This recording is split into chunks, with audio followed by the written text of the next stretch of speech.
Hello, dear listeners. Welcome to the quiet. Welcome to the place where stories don't end, where evidence speaks in whispers, and where the most terrifying question isn't who did it, but why can't we know? You are safe now, but the darkness is not. It is patient, it is archived, and it is waiting for us to listen. Tonight, we begin not with a scream, but with a silence, a specific curated, almost impossible silence. It is January 15th, 1947. In a vacant lot in Los Angeles, a woman's body lies, severed cleanly at the waist, meticulously drained of blood, and washed so spotlessly that not a single grain of the lot's dirt adheres to her skin. Her face is carved into a grotesque, permanent smile from ear to ear.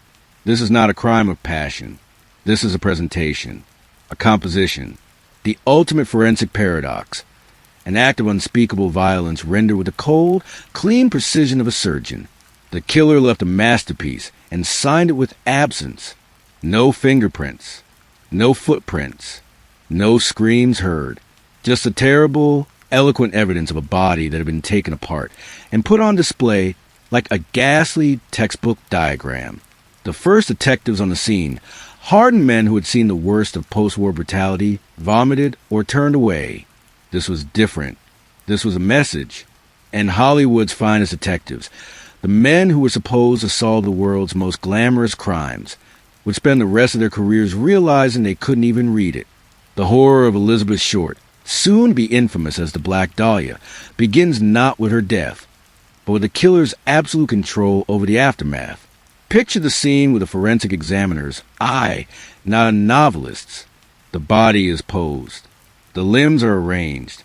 The cuts are not ragged tears, but deliberate incisions. The blood is gone. She is clean. This is the first and perhaps greatest puzzle.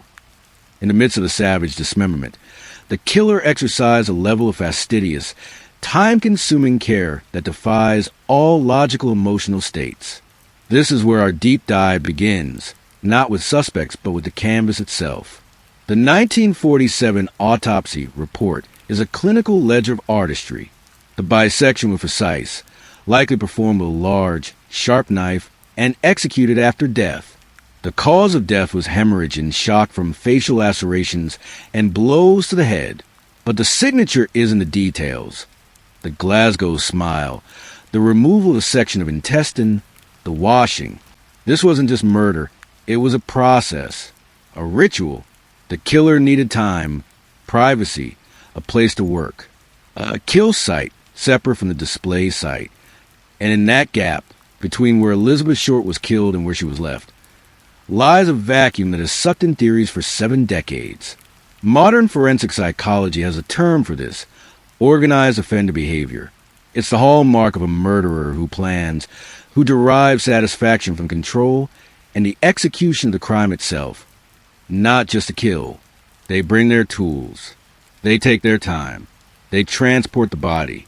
They clean up. They enjoy the post-crime narrative, often following the investigation in the news. In 1947, these concepts weren't in the LAPD's manual. They saw a monster, but they were looking for a man in a rage. The paradox is that the rage was there, but it was frozen, refined into a chillingly calm procedure. The vacant lot at Norton Avenue and West 39th Street was not chosen at random.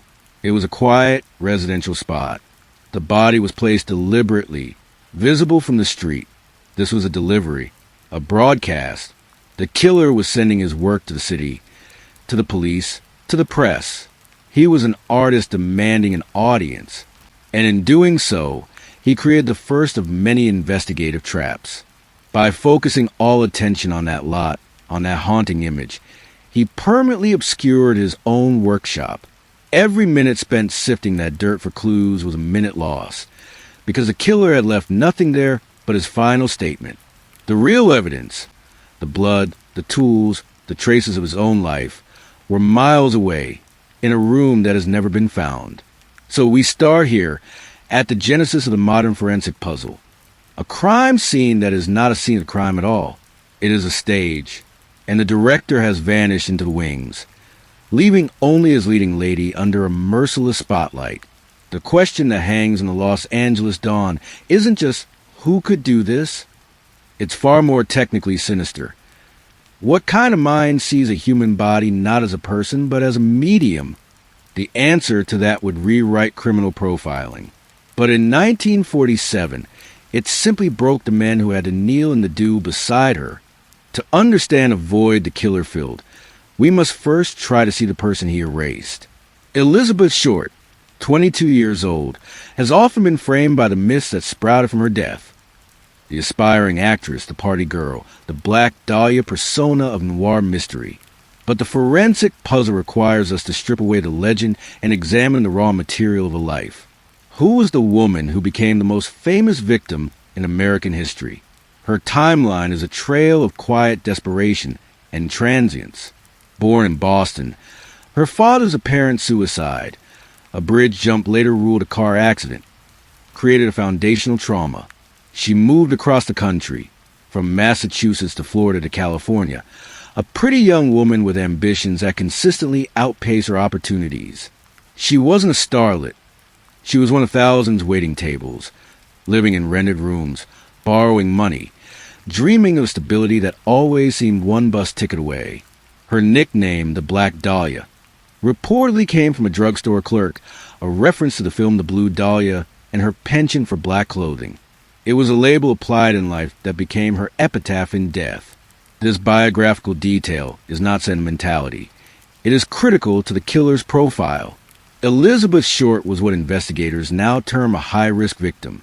Her lifestyle, moving between acquaintances, temporary housing, and social spaces where she was not deeply known, increased her vulnerability. It created gaps in her timeline that are forensic investigators' nightmare. When you are rootless, your absence is slower to register. Your last known movements are harder to trace. The killer, whether he knew her or not, selected or encountered someone whose vanishing could create a confusing echo, a delay in the official start of the investigation.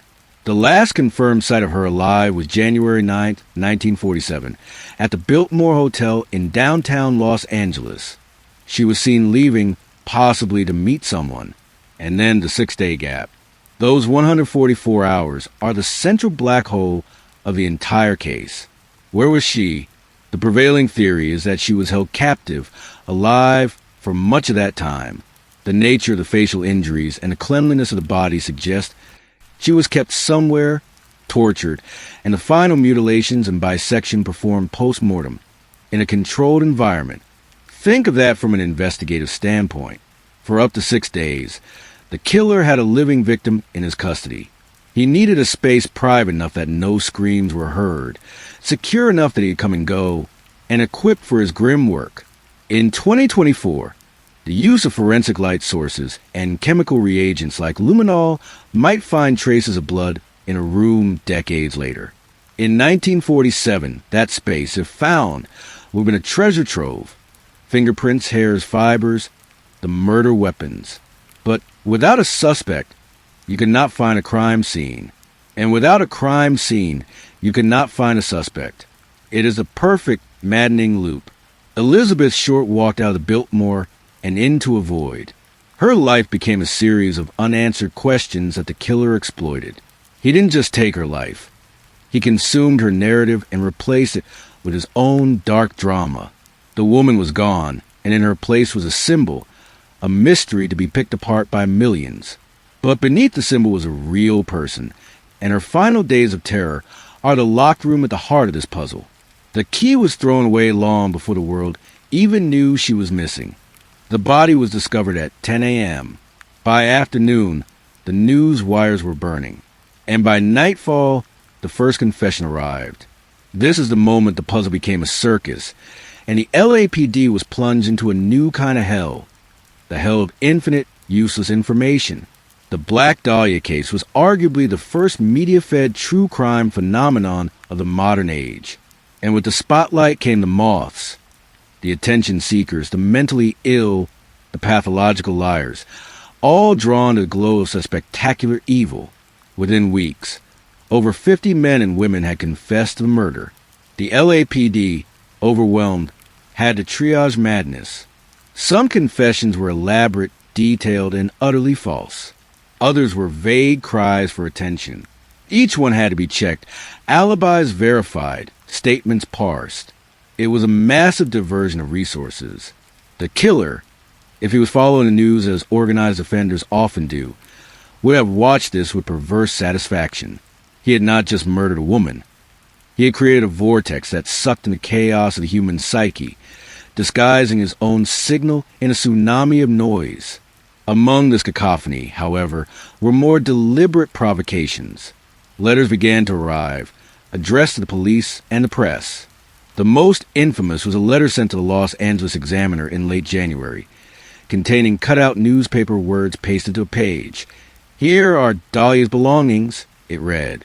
Following instructions, a package arrived at the newspaper office containing Elizabeth Short's birth certificate, social security card, photos, an address book, and a note that said, "Will turn in Dahlia Killer." The address book had one page missing. The items were clean, no fingerprints, no usable clues. It was another presentation, another act of control. Was this the killer? The behavioral profile suggests it's likely. The communication is a classic trait of an organized offender seeking to insert himself into the investigation, to guide it, to toy with the authorities. It's a power move. The missing page in the address book is particularly telling. It implies the killer knew someone listed, or wanted police to believe he did, sending them on a wild goose chase. The LAPD painstakingly tracked down every person in the book. It led nowhere. It was another layer of the maze. This phenomenon, the weaponization of media and the resulting fog of false confessions, is a critical lesson in cold case work. In the digital age, it's amplified 1,000-fold. Online communities generate their own suspects, their own theories, creating a parallel investigation that can obscure facts and harass the innocent. The 1947 LAPD faced this in its most primitive form: telegrams, letters, phone calls. Their failure to immediately filter the signal from the noise is understandable, but it was fatal to the investigation's momentum. Every hour spent on a fake confession was an hour not spent on forensic analysis or witness triangulation. The killer, in his silence or in his taunts, proved to be a master of misdirection. He understood that the introduction of chaos is itself a form of evidence destruction. He didn't need to burn his workshop. He could just let the world drown it out with its own screams. So as we sift through the historical record, we must view every confession, every letter, not just for what it says, but for the shadow it casts. It is the echo of the crime, and in that echo, the real killer's laughter is sometimes faintly audible. With the noise floor established, we must examine the signals. Over 200 serious suspects were considered in the Dahlia case. They form a gallery of mid-century American darkness: doctors, butchers, cops, and sociopaths. Each represents a theory, a possible key to that locked room, and the failure to definitively rule any of them in or out is the core of the enduring mystery. This is where detective work becomes archaeology, digging through layers of rumor, coincidence, and circumstance. The most famous suspect is Dr. George Hodel, a prominent physician with a bohemian, sinister reputation. His own son, a former LAPD detective, later built a compelling case against him. Citing secret tape recordings where the elder Hodel seemed to make veiled admissions, his connections to a surrealist art scene that fetishized the female form, and his ownership of a secluded house that could have served as a kill site. The theory is elegant. A brilliant, narcissistic man with surgical knowledge and a god complex. He fits the psychological profile of the organized, dispassionate killer perfectly. But the evidence is almost entirely circumstantial and anecdotal. It's a theory built on whispers and the haunting words of a suspect who was never formally charged. Then there's the seedy underbelly. Men like Robert Red Manley, the last person known to have seen Elizabeth Short alive, who was horrifically coerced and psychologically broken by police interrogation. Or the countless unnamed butchers or medical students whose professions gave them the technical skill. The LAPD even seriously considered a woman, a jealous lesbian lover, in early stages, a theory that says more about 1940s biases and forensic logic. But let's apply modern cold case methodology. In 2024, a case like this would be approached with genetic genealogy. Any item that might contain touch DNA, the stamps or glue on those letters, the binding of the address book, will be subjected to MVAC wet vacuum collection, a technology that can pull minute DNA from porous surfaces decades later. That profile will be run through public databases like GEDmatch, building a family tree to find a contributor.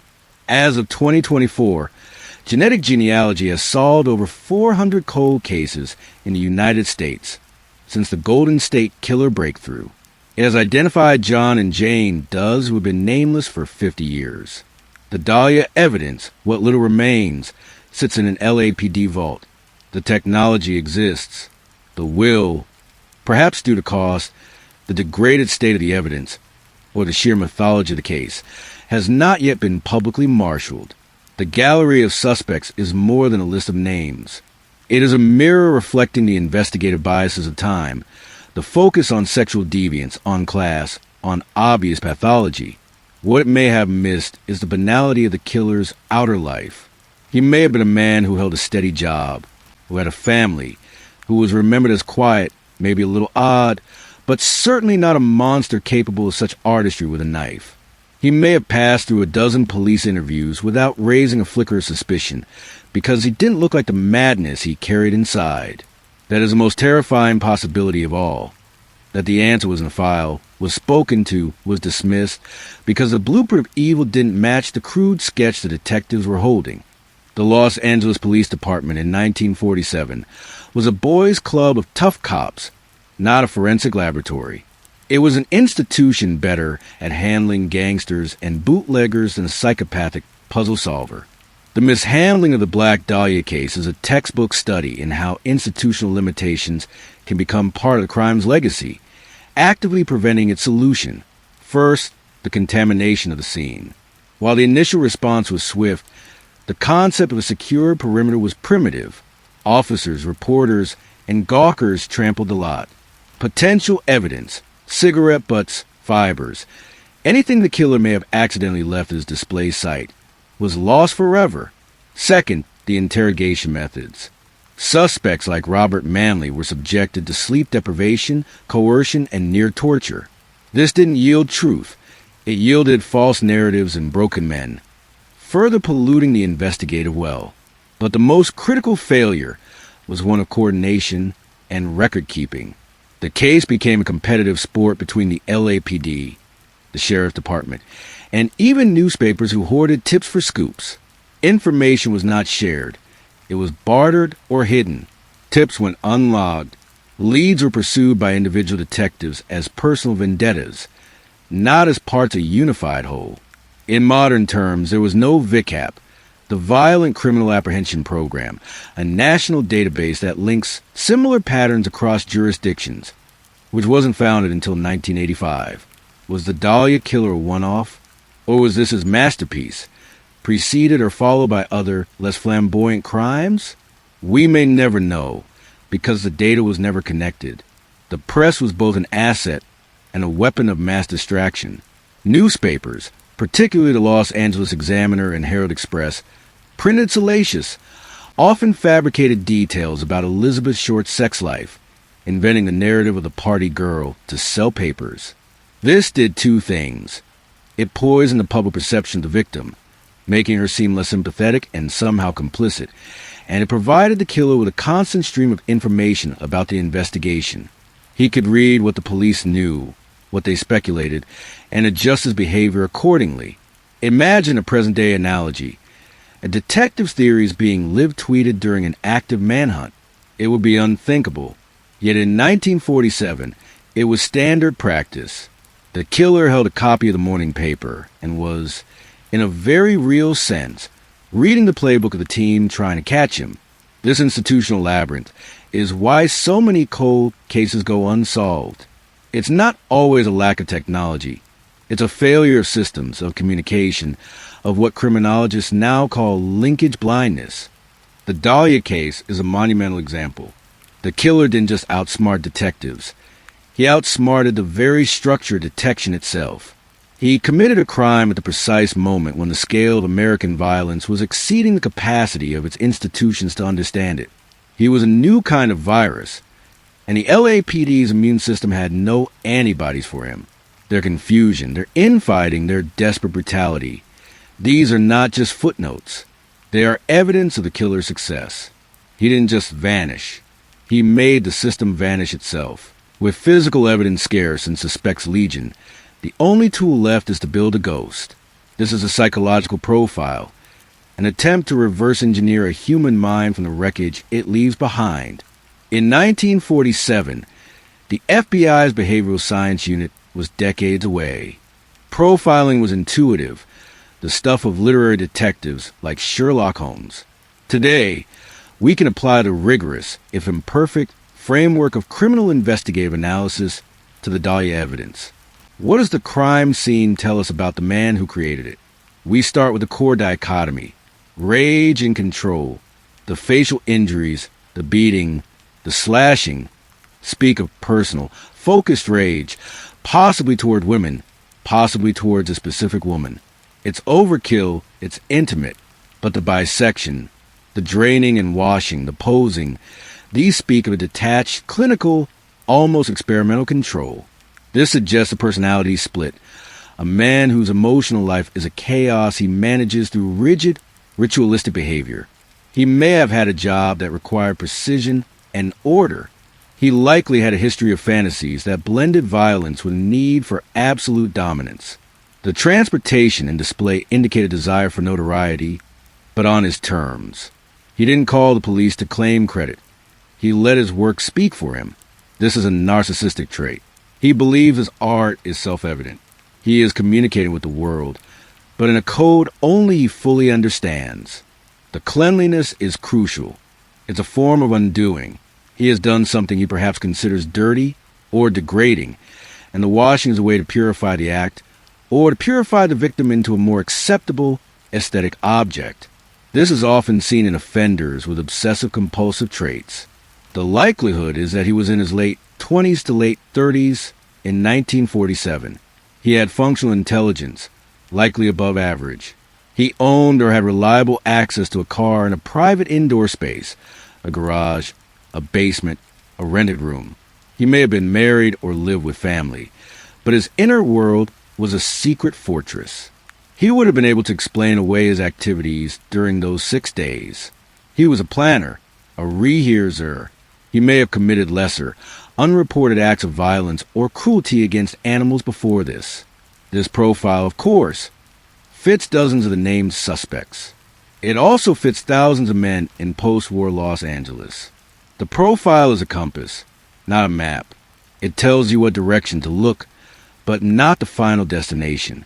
The tragedy of the Dahlia case is that the LAPD, even with a perfect profile, lacked the systemic tools to use effectively. They couldn't cross-reference property records with man, who had surgical training. They couldn't data mine employment records for butchers or medical technicians living alone. The profile was a sketch of the shadow, and they had no projector to cast it against the city's population. So the ghost we build remains just that, a phantom, a set of probabilities.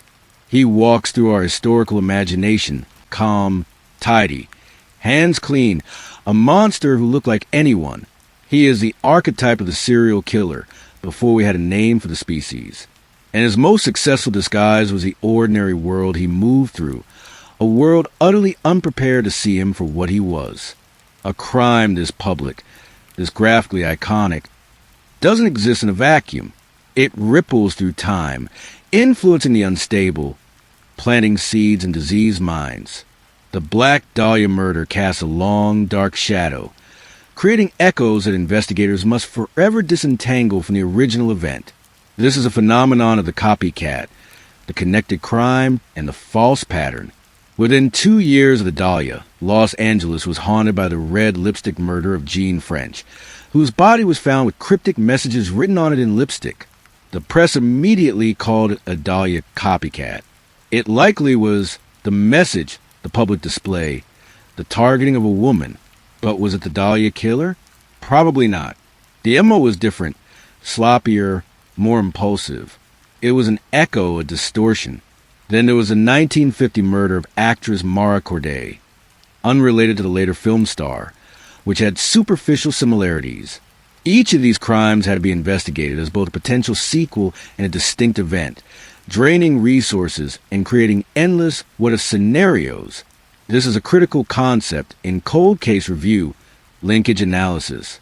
Modern forensic databases like VICAP allow investigators to input the specific, granular details of a crime, the type of ligature, the posing, the specific wounds, and see if they match any other unsolved cases anywhere in the country. In 1947, this was impossible. The Dahlia killer could have moved to another state and committed a string of murders that were never connected back to Los Angeles. He may have learned from his masterpiece and refined his method, becoming less theatrical and more efficient, thus evading the pattern recognition that would come from notoriety. Consider the Cleveland torso murderer of the 1930s, a killer who decapitated and dismembered at least 12 victims. The geography and timeline make a direct connection to the Dahlia unlikely, but the psychological and methodological parallels are chilling. Was there a school of thought, a dark art of dismemberment that certain minds gravitated towards? Or does the human capacity for this specific type of violence simply emerge in similar patterns, like crystals forming the same shape in different solutions? The Dahlia's shadow also falls on later, infamous cases.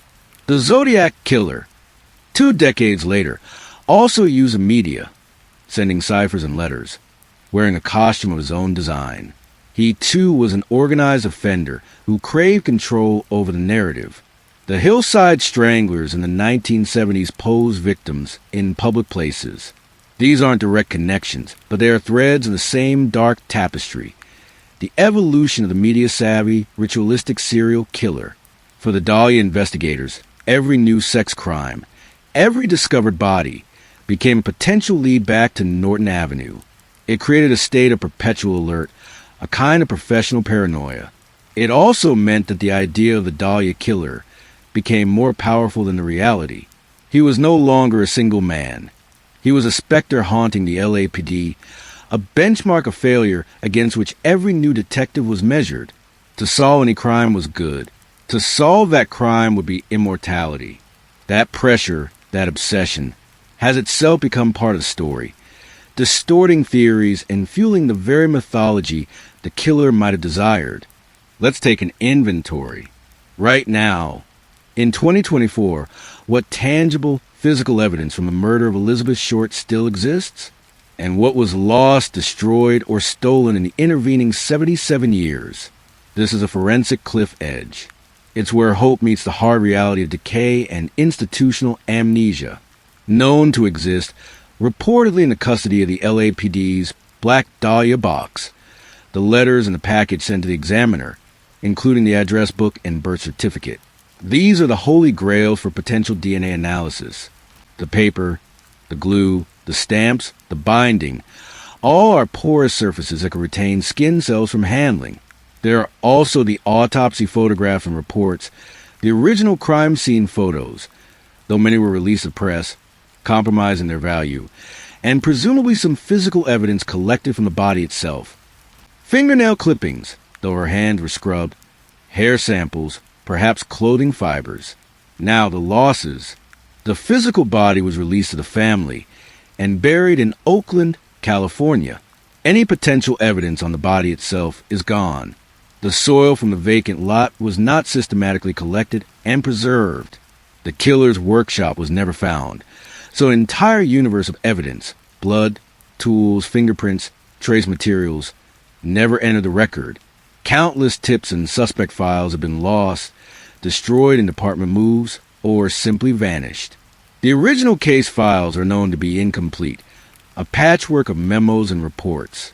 Most critically, the chain of custody for the existing evidence is a nightmare. The letters were handled by newspaper staff, police officers, and who knows how many people over the decades. They have been stored in less than ideal conditions. DNA degrades. It's susceptible to heat, moisture, and contamination. Every time a detective in the 1950s pulled that address book out with bare hands to show a colleague, he was adding his own DNA to the mix, creating a complex mixture that modern science must painfully deconvolute. This is the silent tragedy of every historic cold case.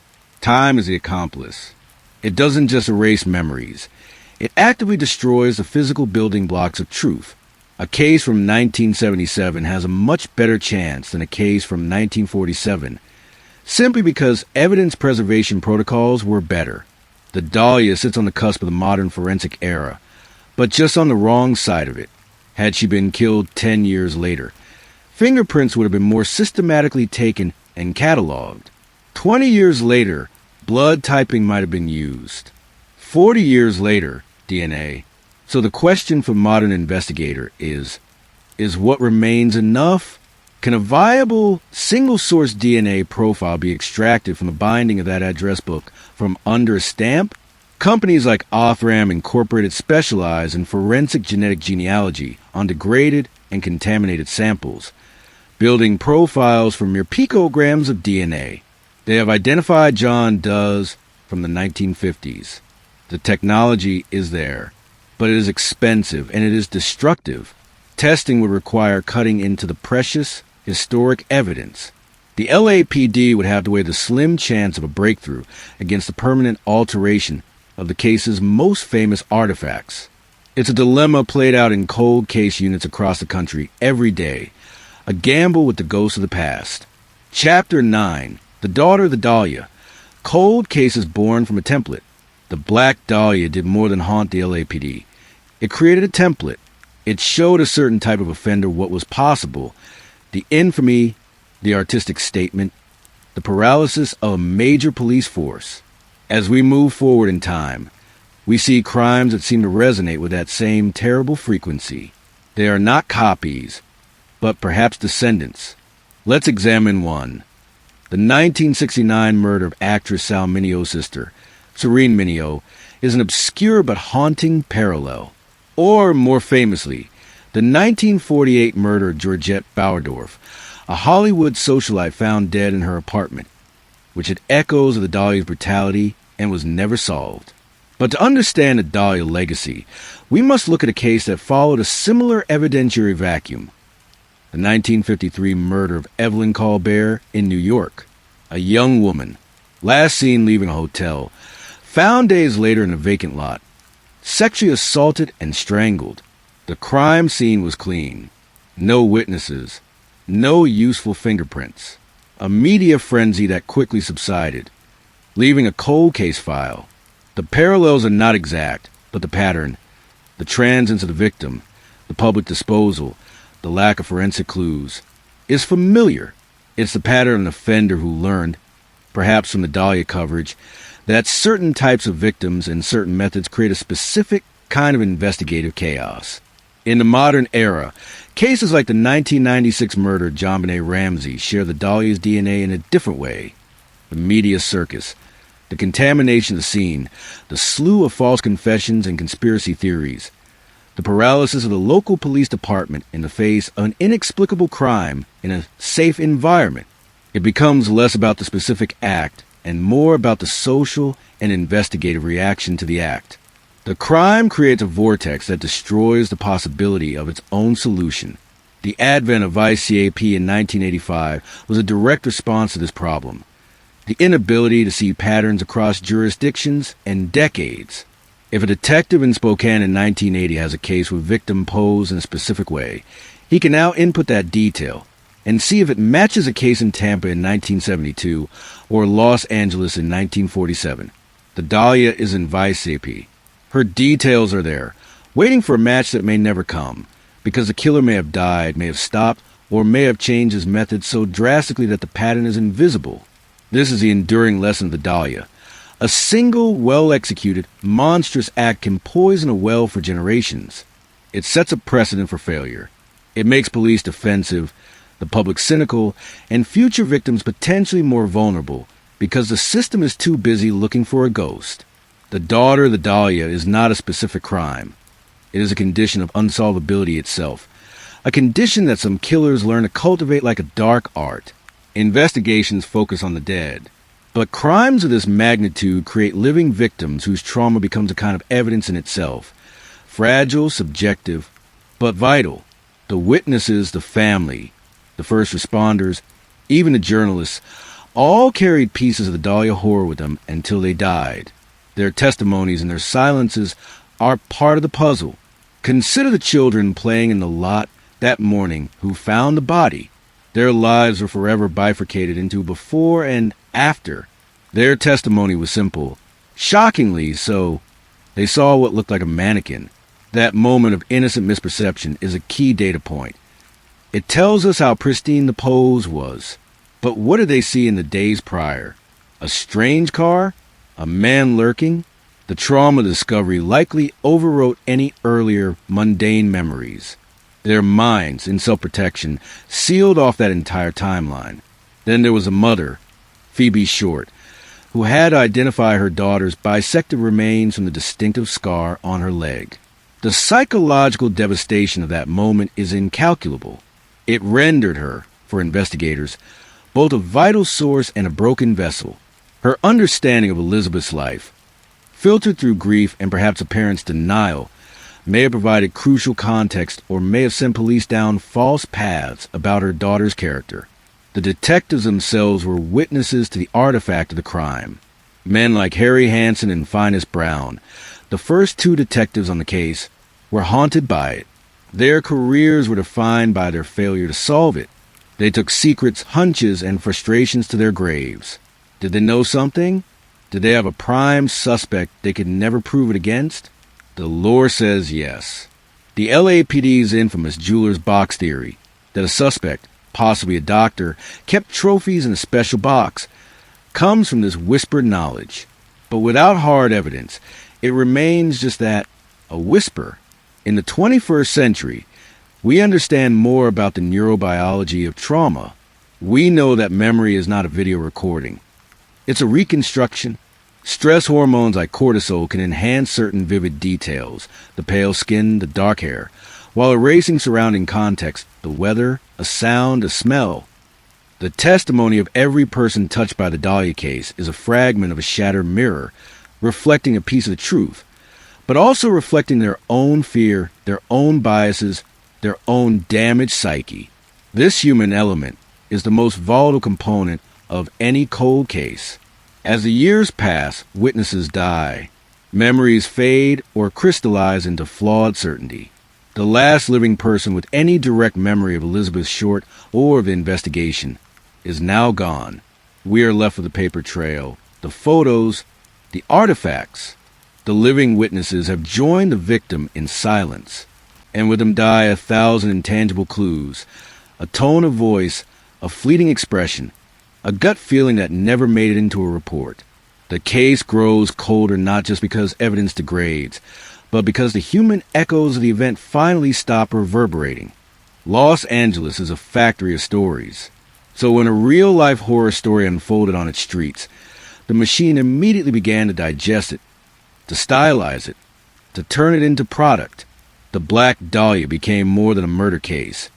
It became a noir trope, a character, a metaphor for the darkness beneath the Hollywood glitter. This process of myth-making is not incidental. It is an active force that has reshaped the investigation in the public mind, and perhaps in the investigative mind as well. Within months, the term Black Dahlia evoked a specific image, a beautiful, doomed woman in black, tangled in the vice and depravity of the city. She was featured in pulp magazines, referenced in films noirs like The Blue Dahlia, which predated her but was forever linked, and later became the subject of books, films, and countless true crime episodes. James Ellroy's seminal novel, The Black Dahlia, fused the real case with a fictional conspiratorial labyrinth, embedding the idea of a vast cover-up involving the rich and powerful into mythology. This creates a major problem for the truth seeker. The fiction is often more compelling, more emotionally satisfying than the messy, incomplete reality. Did a wealthy, connected doctor get away with murder? It's a better story than an unknown, itinerant laborer with psychopathic tendencies killed her and was never caught. The former involves conspiracy, a secret history. The latter involves random, meaningless evil and systemic failure, a much harder truth to swallow. The Hollywood narrative also permanently altered the perception of Elizabeth Short. She became the Black Dahlia, a siren of mystery, rather than Elizabeth Short, a troubled young woman from Medford, Massachusetts. This dehumanization is a secondary victimization. It makes her a symbol, and symbols are easier to exploit than people. For a killer seeking infamy, this is the ultimate prize. Your victim becomes an icon, and you, by extension, become the artist who created that icon. For investigators, the noise of pop culture makes sober analysis difficult. Every new theory is filtered through the lens of known movies and books. The Hodel hypothesis gained traction in part because it feels like an Elroy plot. A brilliant, decadent doctor in a modernist house. The evidence is viewed through a cinematic filter. We expect a dramatic reveal, a hidden clue, a deathbed confession. Real police work is rarely like that. It's bureaucratic, tedious, and often ends not with a bang, but with a slow, frustrating fade to gray. The challenge, then, is to strip away the noir veneer, to see the case not as a Hollywood story, but as a forensic event that happened to occur in Hollywood. The setting is relevant, the transients, the industry of dreams, the corruption. But it is not the script. The killer wasn't following a screenplay. He was writing his own in blood on a vacant lot. And the most terrifying line in that script may be its lack of an ending. In Hollywood, every story gets a third act. In reality, some stories just stop. In 1947, the media was a form of crime lab, an inefficient, ethically chaotic, but incredibly powerful one. The Los Angeles Examiner, the Herald Express, and their rivals didn't just report the Dahlia case. They actively investigated it, often ahead of the police. This created a parallel and deeply problematic investigation that changed the course of history. The competition was ferocious. Reporters hoarded tips, paid informants, and even stole evidence from each other and from the police. They published unverified, salacious details about Elizabeth Short's sex life, inventing lovers and scenarios. They printed graphic crime scene photos. This served the public's hunger, but it did two catastrophic things. It destroyed Elizabeth Short's reputation, making her a bad girl who some felt had it coming, and provided the killer with a real-time feed of the investigation's progress and focus. Most notoriously, the Examiner received the Dahlia's belongings package. Instead of immediately turning it over to police untouched, they handled it, photographed it, and likely contaminated it. They followed the killer's instructions, becoming an unwitting player in his game. They were a channel for his communication, amplifying his power. Imagine a hostage-taker today demanding his manifesto be read on CNN, and CNN comply before notifying the FBI. The ethics are unthinkable now, but in 1947, it was just good copy. This media frenzy also created false leads on an industrial scale. Every time a paper published a theory, killer had medical training. It generated a wave of calls from people accusing their doctor or butcher neighbor. It also potentially educated the killer on what to avoid. If the papers reported police were looking for a specific type of car, he could hide his. If they speculated about a motive, he could craft an alibi around it. Yet, the press also did what the LAPD, in its disjointed state, could not. They centralized information. Tips flooded into newspaper offices, not just police precincts. In a bizarre way, the city desk became a kind of switchboard for the public's response to crime. This had value, but it was value filtered through the lens of sensationalism and competition. A tip that might not seem sexy to a reporter might never make it to a detective.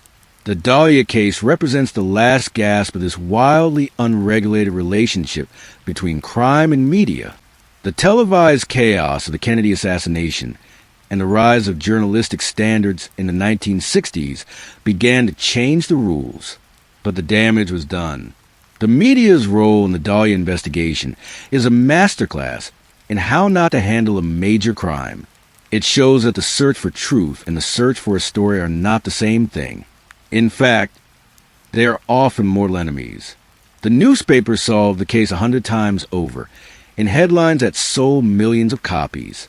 In doing so, they may have made it permanently unsolvable. Where does a monster live? Not in a castle, but in a city, and his actions paint a map of his relationship to that city. Geographic profiling is a modern investigative technique that uses the locations of crime series to predict the offender's anchor point, usually a home or workplace. The Dahlia presents a unique challenge. We have a disposal site, but not the primary crime scene. Yet, by analyzing that one point in the victim's last known location, we can still draw inferences. Elizabeth Short was last seen at the Biltmore Hotel in downtown Los Angeles. Her body was dumped in Leimert Park, a residential neighborhood about 6 miles southwest. This is not a random distance. In geographic profiling, disposal sites are often located in areas that provide the offender with a sense of comfort or control, somewhere he knows, but not so close as to directly lead to his door. The Leimert Park area in 1947 was a quiet, unassuming neighborhood. It was not a remote wilderness. It was someone's community. This suggests the killer was familiar with it. He may have lived nearby, worked nearby, or had a reason to be there that wouldn't raise suspicion. The route between the Biltmore and Norton Avenue is also telling. Did he take major thoroughfares? Back streets? The choice of route implies familiarity with the city's grid. The ability to transport a body in 2 pieces or a whole body later bisected in a car in the middle of the night without attracting attention suggests confidence. He wasn't panicked. He was running an errand.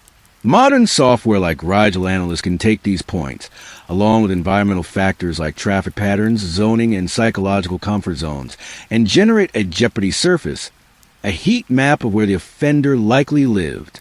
For a single-point crime, the model is less precise, but it can still rule out vast areas.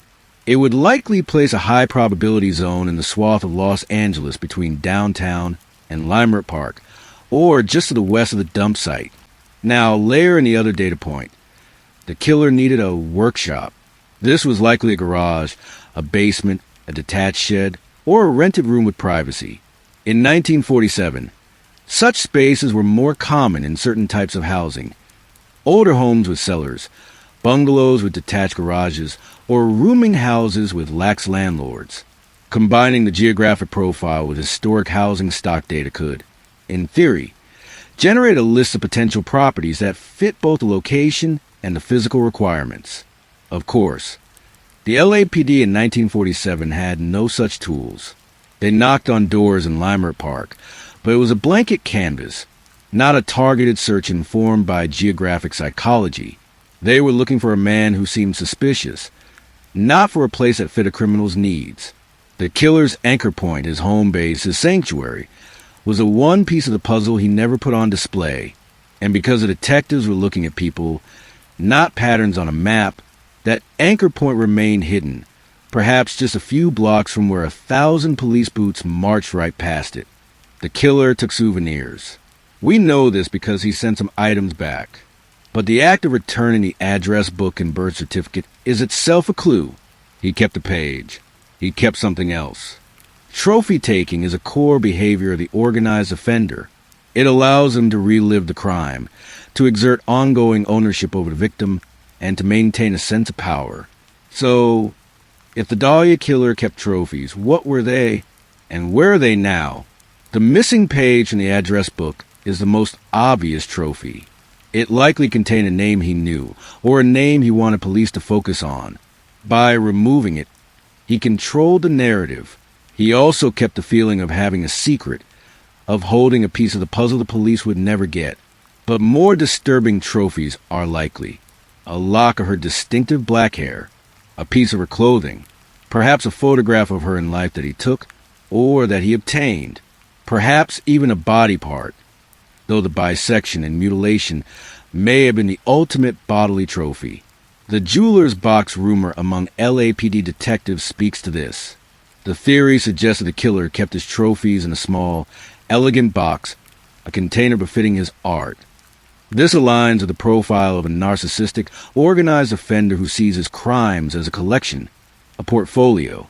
Such a box If found, would be a case closer, but would also be well hidden, likely in a place of great personal significance to the killer, a safety deposit box, a hidden compartment in his home, buried in a spot only he knew. This has profound implications for the case's solvability. If the killer died, his trophies may have been discovered by a family member who, not understanding their significance, threw them away, or, terrified of the connection, they destroyed them. This is a common dead end in cold cases.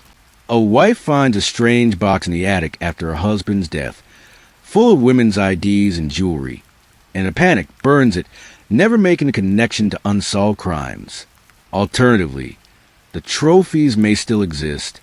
They may be in an unclaimed storage locker, sold in an estate sale, or sitting in an evidence box for an unrelated case. The problem is scale. You cannot search every attic, every storage facility, every pawn shop in America. The trophy is the ultimate needle in the ultimate haystack. But it is also the most direct link between the killer and the victim, an object imbued with a psychology and her identity. In the age of the internet, trophies sometimes surface in macabre ways. Collectors of true crime memorabilia are a reality. Could a piece of Dahlia evidence be sitting in a private collection, its owner unaware of its true nature? It's possible. The killer's trophies are out there, somewhere in silence. They are the physical manifestations of his victory, and their continued existence is a taunt to history, a whisper that the story isn't over. It's just waiting in a box on a shelf in the dark. Let's pause the investigation and step inside the mind, not at the moment of the murder, but in the years, maybe decades, leading up to it. Violent, organized crimes like the Dahlia murder are not spontaneous eruptions. They are the final product of a long, internal assembly line. This is the concept of the homicidal fantasy, and its gradual escalation into reality. The killer almost certainly had a rich, detailed fantasy life involving control, violence, and the possession of women. These fantasies likely began in adolescence, fueled by feelings of inadequacy, rage, or sexual confusion. They were his private cinema, where he was a director, writer, and star. For years, perhaps this was enough. He may have engaged in compulsive behaviors, peeping, fetish burglary, following women, that were rehearsals, ways of touching the fantasy without crossing the ultimate line. But fantasies, for the true psychopath, have a diminishing return. They need to be fed. They need to be realized to maintain their power. So the fantasy starts to become a plan. He begins to acquire the tools, the knives, the rope, the cleaning supplies. He scouts locations. He may have engaged in practice with animals, refining his techniques of binding, cutting, and disposal. He is building his factory, and the product is terror. Elizabeth Short was not a random woman. She was the perfect raw material for his factory. Her transience, her vulnerability, her very presence in the landscape of his fantasy, the aspiring actress, the beautiful girl in black, made her the ideal candidate.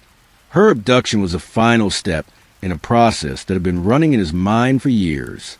The 6-day captivity was not just torture. It was a factory in full production.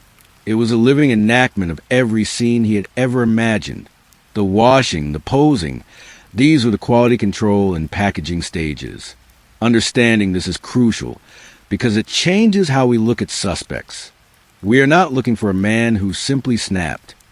We are looking for a man whose entire adult life was a slow-motion preparation for this one event. He may have had a job that allowed him to acquire skills, anatomy, butchery, or tools. He may have had a history of lesser, non-fatal assaults that were never reported or never connected. He may have been a collector of violent pornography or medical textbooks. The terrifying implication is that the Dahlia murder was not an end, but beginning. The factory had been built and tested. Would he shut it down, or would he need to produce again? This question has fueled speculation for decades. Did he die? Was he incarcerated for another crime? Or did he, satisfied with his masterpiece, simply walk away? His fantasy finally sated, leaving the world to forever wonder about the one perfect product of his dark, meticulous industry? The year is 2024. In a lab in Texas, A scientist uses a machine called an MVAC to gently wash a 77-year-old stamp with a buffer solution, hoping to capture skin cells left by a killer's tongue or fingertips. In California, a genetic genealogist built a family tree from a minute DNA profile, looking for a branch that leads to a man born in the 1910s. This is the new frontier of the Dahlia case, the collision of cutting-edge forensic science with evidence that is brittle with age. The potential is breathtaking. Let's break down the technologies. Touch DNA and MVAC. The MVAC microbial vacuum is a wet vacuum system that can extract DNA from fabrics, paper, and other porous surfaces far more effectively than swabbing. If a single skin cell from the killer is lodged in the gum of a stamp or the fibers of the address book's binding, this could retrieve it. Genetic genealogy. Once a DNA profile is obtained, it is not run against the FBI's CODIS database, which only contains convicted offenders and arrestees. Instead, it is uploaded to public genetic genealogy databases like GeneMatch and Family Tree DNA, where people have voluntarily shared their DNA data for ancestry research. By finding distant cousins who share DNA with the unknown profile, genealogists can build a family tree backwards, then forwards, to identify the source. This has solved cases like the 1987 murder of April Tinsley and the 1992 murder of Christine Jessup. Isotope analysis. While not applicable to the evidence, this technique, used on the hair or bones of unidentified bodies, could have been used to trace Elizabeth Short's movements in her final months, confirming or refuting witness statements. But the obstacles are immense. Degradation. DNA breaks down over time. Heat and moisture in storage are killers. The LAPD's evidence room in the 1940s was not a climate-controlled forensic archive. Contamination. The letters and package were handled by dozens of people. Reporters, editors, police officers, curious officials. The DNA extract will be a mixture. Advanced software can deconvolute mixtures, but it's complex and requires a high-quality sample to begin with. Cost and will. A full genetic genealogy investigation can cost tens of thousands of dollars and take hundreds of hours of skilled work. Does the LAPD allocate those resources to a 77-year-old case that is more myth than active investigation? The public pressure is immense, but so is the likelihood of a dead end. Yet, the imperative remains. If there's a chance, however slim, to give a name to this evil, to provide a definitive answer, is it not worth taking? Every year, new cold cases are solved through these methods, delivering justice to families who had given up hope. The Short family is gone, but history remains. Solving the Black Dahlia will be more than closing a case. It will be proving that no crime, no matter how old, how famous, or how carefully executed, is ever truly beyond the reach of truth. It will be a message to every other monster who thinks their masterpiece is. Los Angeles in the 1940s was a city built on secrets. It had a police department famously entangled with organized crime, Hollywood studios, and political corruption. This environment fuels the most persistent alternate theory of the Dahlia case, that it was solved internally and covered up to protect someone powerful or to hide the department's own incompetence or worse, involvement. The theory goes like this.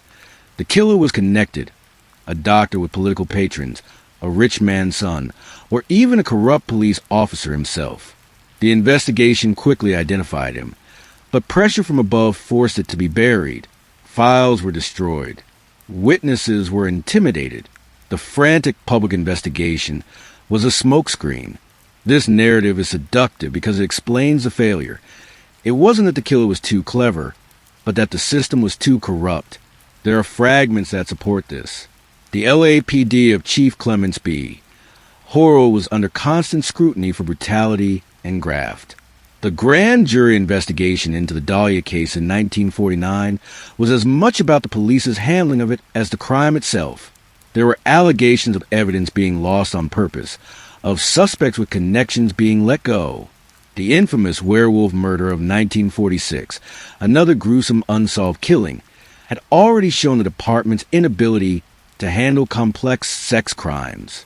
But is a cover-up likely? From a practical standpoint, containing a secret of that magnitude for 77 years across hundreds of officers, administrators, and city officials is nearly impossible. Someone talks. A deathbed confession leaks. A file is discovered. While the LAPD has certainly been guilty of monumental incompetence in the case, a coordinated, high-level conspiracy to protect a single murderer stretches credulity. Incompetence is a far more common and often more destructive force than malice. However, there is a middle ground, the unconscious conspiracy of silence. This is the institutional instinct to protect the image of the department, to close ranks against outside criticism, to bury mistakes rather than learn from them. This could have manifested as a deliberate loss of files that showed embarrassing investigative errors, the quiet dismissal of a suspect who was a friend of a councilman, or the refusal to revisit the case with new technology because it would expose the shoddiness of the original work. This isn't a conspiracy to protect the killer. It's a conspiracy to protect the reputation of the LAPD. And in doing so, they may have inadvertently protected the killer as well. This shadow self of the institution is a critical character in the Dahlia story. The killer didn't just exploit Elizabeth Short's vulnerability. He exploited the vulnerability of a police department that was arrogant, disjointed, and terrified of appearing weak. He operated in the blind spot created by their own dysfunction. Whether anyone in power knew his name is almost irrelevant. The system itself was his greatest accomplice. Its failures were his security system, and its enduring silence is the wall against which every theory ultimately crashes. Evil is not an American invention. The specific horror of the Black Dahlia finds its echoes in the annals of global crime, in cases that share its clinical cruelty, its symbolic posing, or its utter defiance of solution. Examining these parallels does not suggest a connection, but rather highlights a terrifying universal. The human capacity for this particular form of artistic violence emerges in similar patterns across cultures and eras.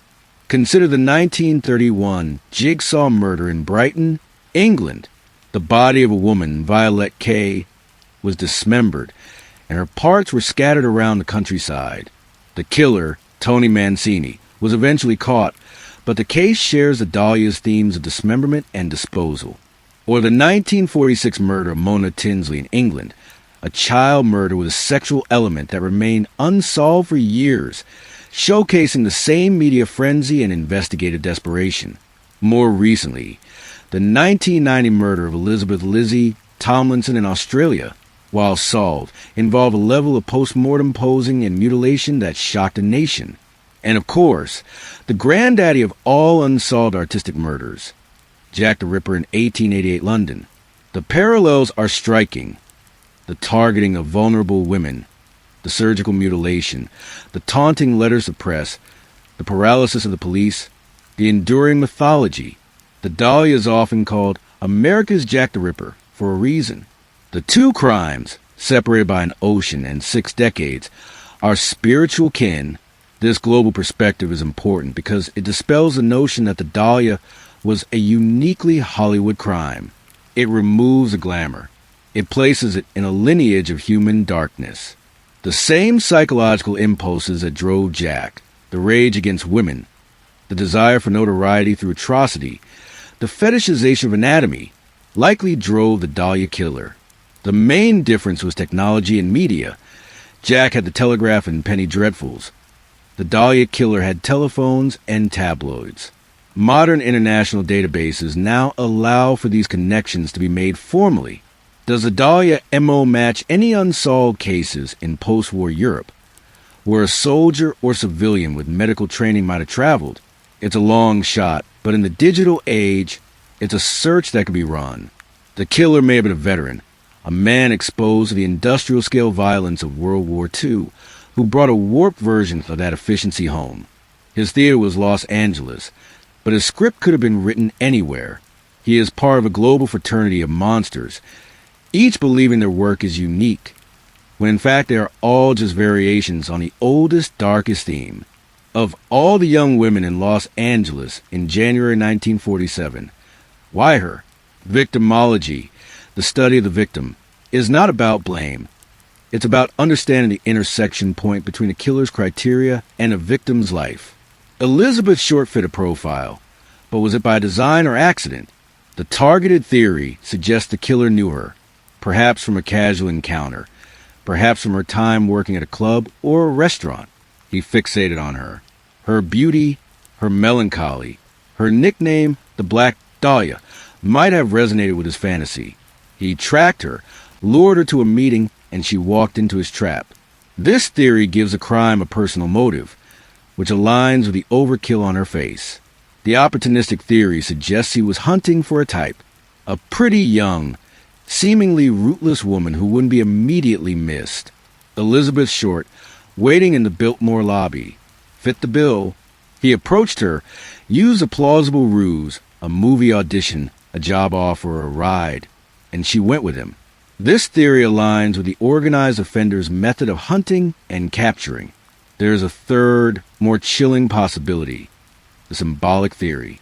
He didn't kill Elizabeth Short the person. He killed the Black Dahlia the idea.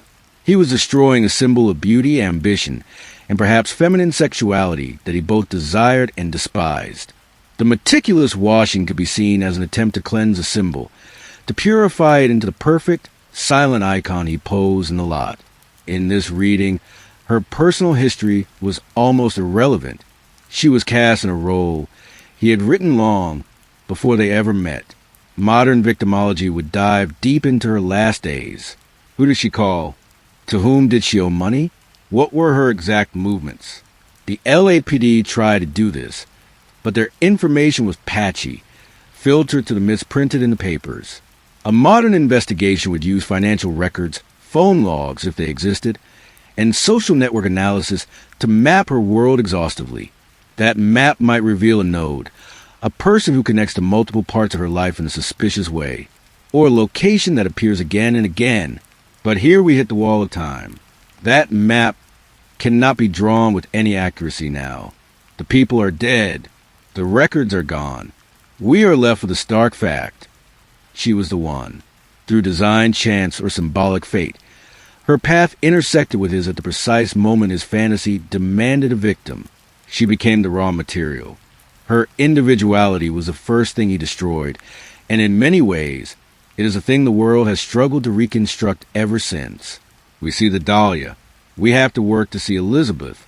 From the moment she left the Biltmore to the moment her body was discovered, approximately 144 hours passed.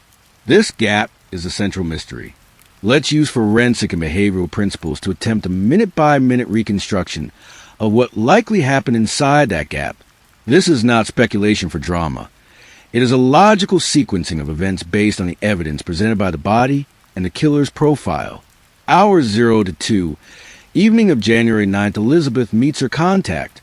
Likely a man, likely someone she trusted or was compelled to meet. She gets into a car.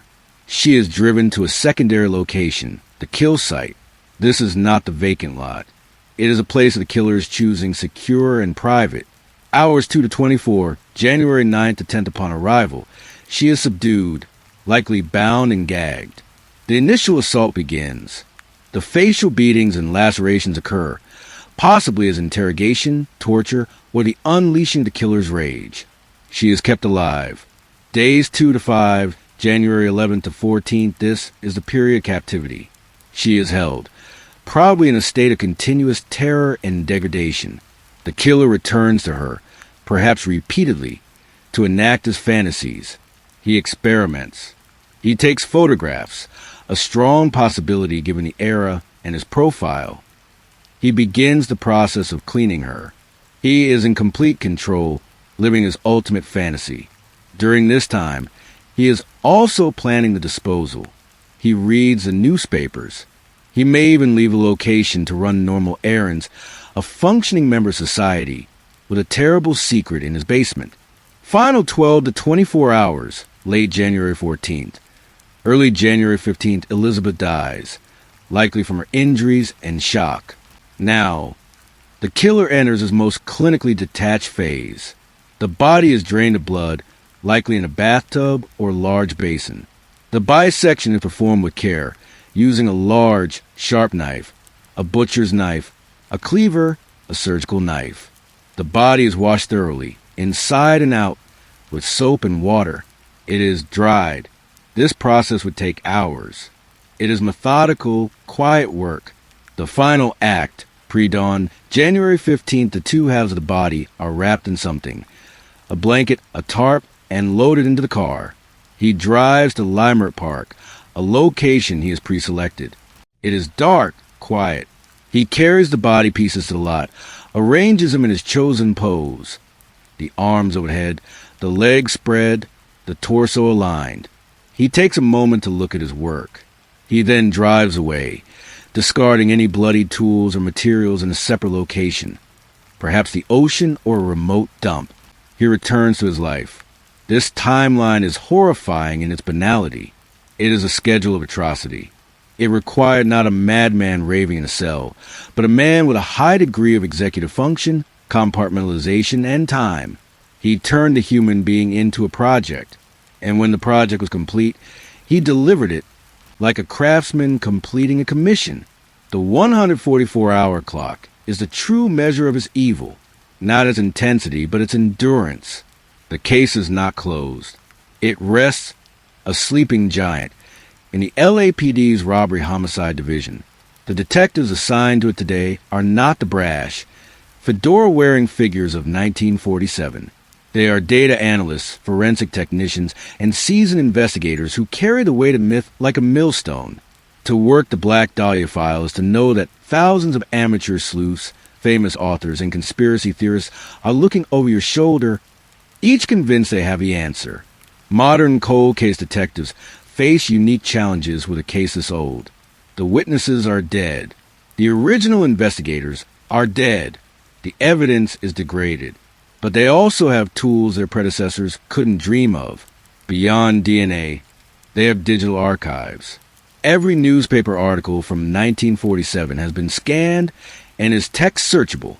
They can cross-reference names from the address book with city directories, military records, and property deeds in minutes, a task that would have taken months of legwork in 1947. They also have the benefit of historical perspective.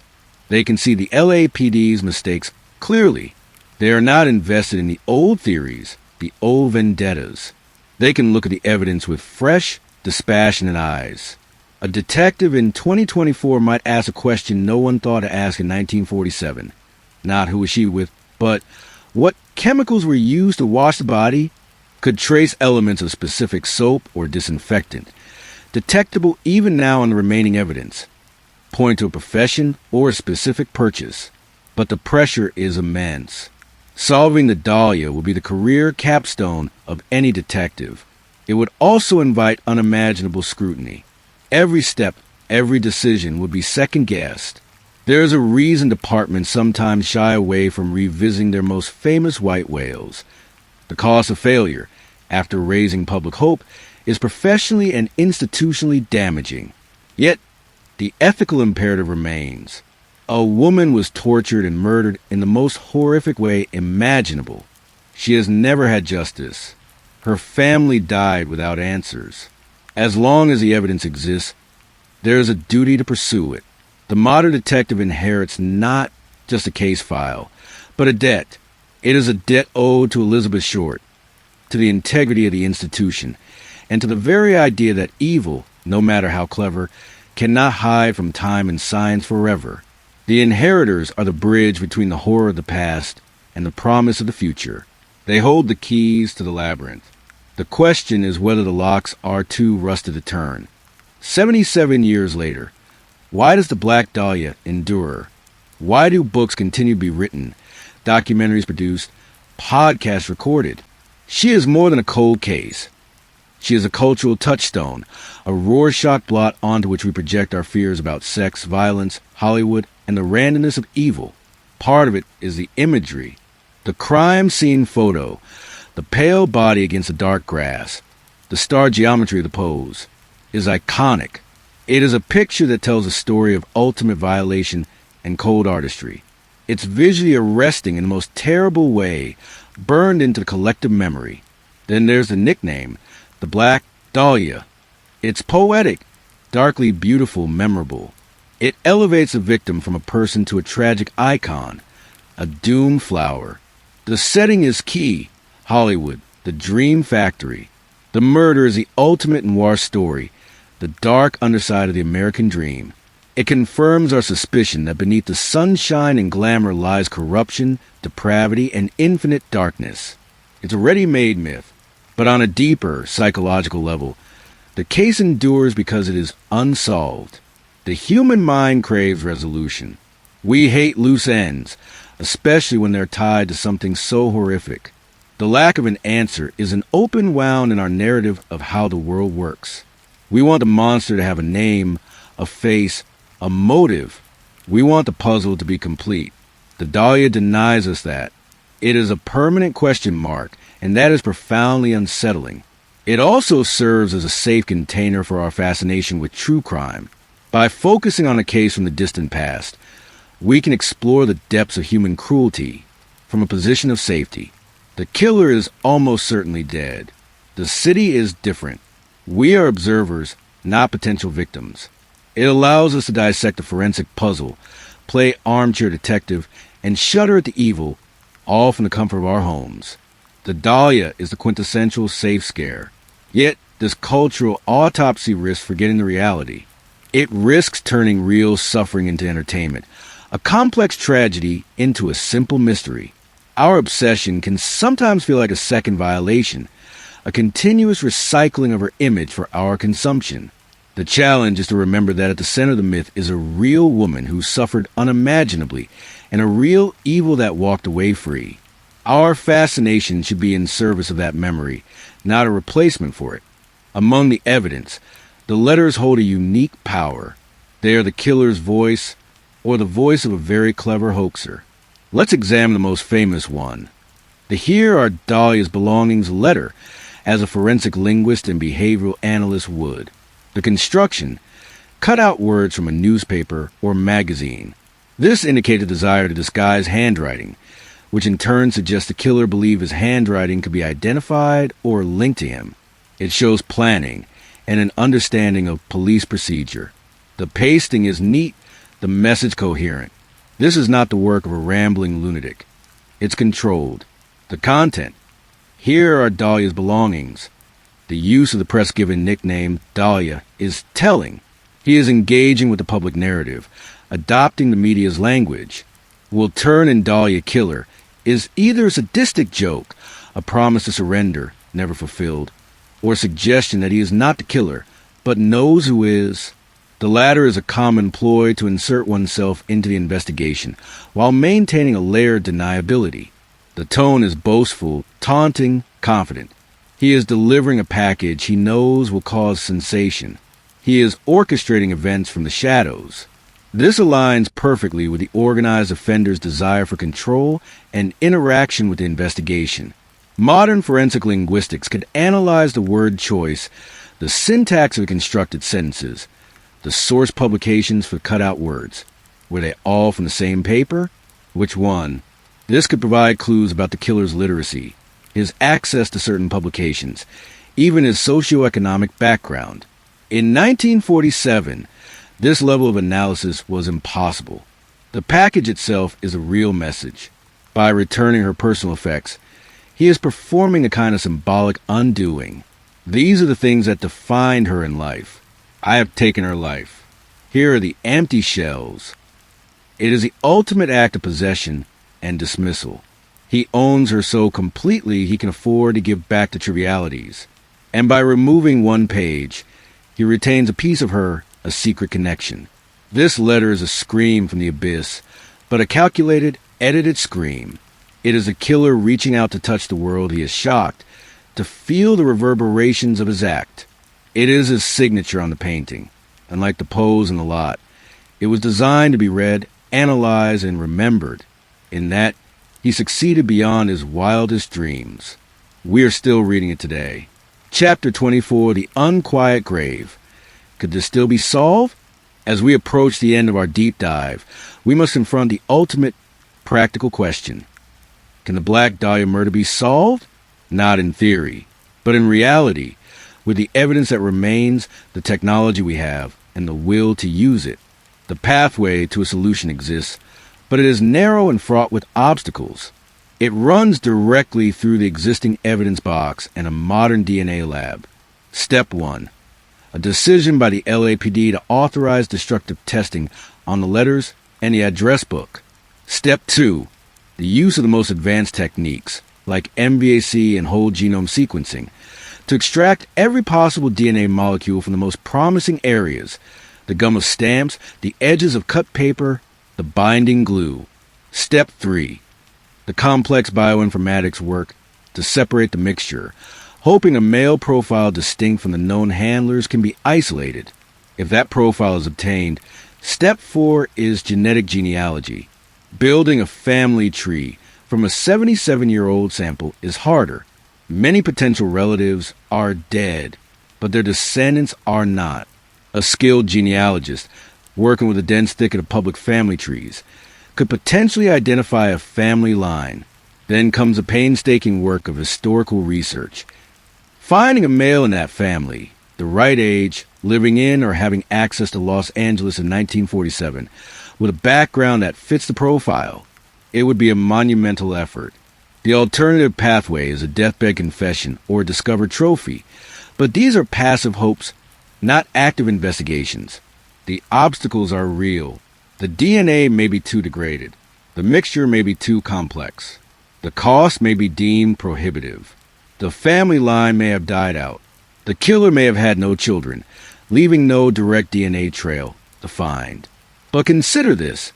In 2023, genetic genealogy identified the boy in the box, a murdered child found in Philadelphia in 1957. In 2024, it identified the remains of a 1971 homicide victim in Oregon. The technology is advancing faster than the evidence is degrading. What seems impossible today might be routine in 2030. So the answer is, yes, it could still be solved. But it will require a perfect alignment of forensic luck, institutional courage, financial commitment, and genealogical skill. It is a slim chance. But in the world of cold cases, a slim chance is a lighthouse in a sea of darkness. The unquiet grave of Elizabeth Short may yet give up its final secret. The puzzle that broke Hollywood detectives may finally be assembled by scientists and genealogists who weren't even born when the pieces were scattered. Justice has no statute of limitations, and science is just beginning to read the faintest of its old blood-stained texts. We have navigated the labyrinth. We have examined the pieces, the body, the timeline, the suspects, the failures, the science. But to conclude, we must step back and look not at the puzzle, but at the shape of the hole at its center. We must attempt a portrait of the evil that committed this act, not as a man, but as a force, because that is what the Black Dahlia ultimately represents. Not a who, but a what that is terrifyingly human. This evil was not a raging inferno. It was a cold focus beam. It was the evil of absolute objectification. Elizabeth Short was not murdered because she was hated. She was murdered because she was material. Her humanity was an obstacle to the killer's project, so it was meticulously removed, layer by layer. First her autonomy, then her life, then her blood, then her dirt. What remained was a thing to be arranged according to a private aesthetic. This is the essence of psychopathy. The inability to see people as beings with interiority, only as objects for use or as canvases for one's own internal drama. The killer's artistry is the most chilling clue to his nature. The posing, the cleansing, the delivery. These are the acts of a creator. He was an artist whose medium was human suffering, whose gallery was a vacant lot, and whose critics were the retching detectives and the horrified public. He sought a reaction. He sought legacy. And in that, he succeeded monstrously. We are still reacting. We are still analyzing his work. He achieved a perverse form of immortality, forever tied to the image he created. But this portrait is drawn in negative space. We see him only by the void he left, the lack of evidence, the lack of witnesses, the lack of a name. He is defined by his absence. He is the ultimate ghost, haunting not a place but a story. He proved that the perfect crime is not one without clues, but one where the clues point only to crime itself. and not to the criminal. He wrapped himself in the enigma. So, where does this leave us, the listeners in the dark, 77 years removed? It leaves us with a fundamental question about the nature of the quiet around us. Is the quiet safe, or is it just the silence of a predator who has finished his work and melted back into the crowd? The Dahlia teaches us that the most terrifying monsters are not the ones who rage against the world, but the ones who move through it with calm, tidy hands, building their nightmares in secret rooms while the city sleeps. The Black Dahlia is not a ghost story. It is an instruction manual in the anatomy of evil, written in wounds and whispers. It broke detectives because they were looking for a motive of passion. When they should have been looking for a process of production, they were looking for a monster from a fable. When they should have been looking for a man with a good alibi and a very sharp knife.